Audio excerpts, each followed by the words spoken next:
Afternoon friends, দিদানাতি ব্লগে তোমাদের সঙ্গে নিয়ে চলে এলাম। দেখো ফ্রেন্ডস, আমার গাছের আম, কাঁচা আম পেড়ে পাকেনি এখনও, তো সেদ্ধ করে সুনুর দাদু শরবত বানাবে। তো এখন খোসাটা ছাড়িয়ে নেবে। তোমরা দেখতে সঙ্গে থাকো, সব দেখতে পাবে।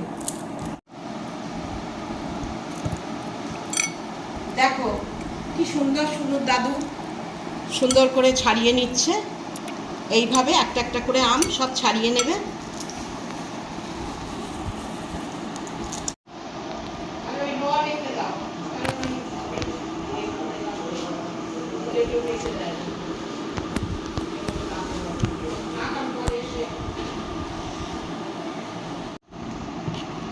দেখো ফ্রেন্ডস, সব আমগুলো গুলে নিয়েছে।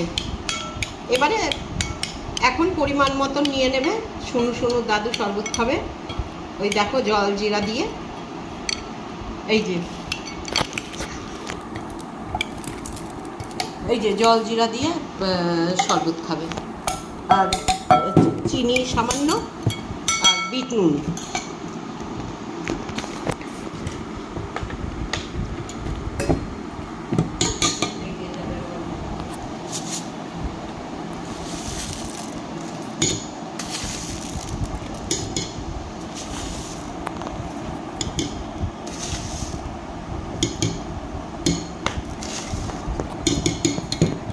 চিনি দিল, এবারে দেবে বিট নুন।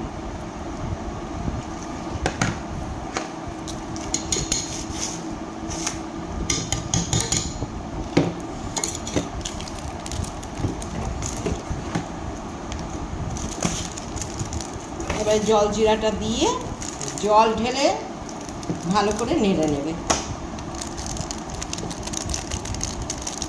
নিয়েই তৈরি হয়ে গেল শরবত।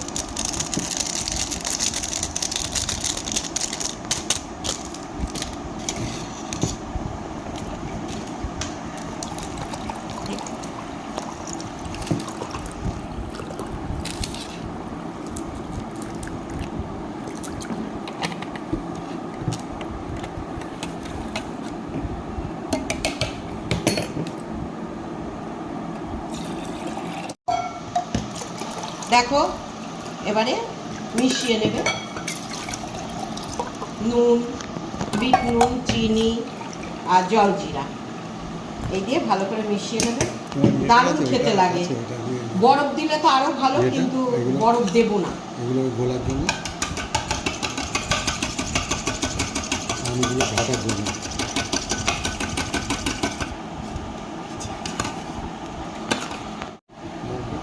দেখো ফ্রেন্ডস, তৈরি হয়ে গেল আম পোড়া শরবত, একদম রেডি। এবার শুনু আর শুনুর দাদু খাবে। খুব খেতে ভালো হয়েছে, শুনুর দাদু টেস্ট করে দেখেছে। তো যদি আমার এই শরবতটা ভালো লাগে, লাইক শেয়ার সাবস্ক্রাইব করো। নতুন ভিডিও নিয়ে আবার পরে আসছি।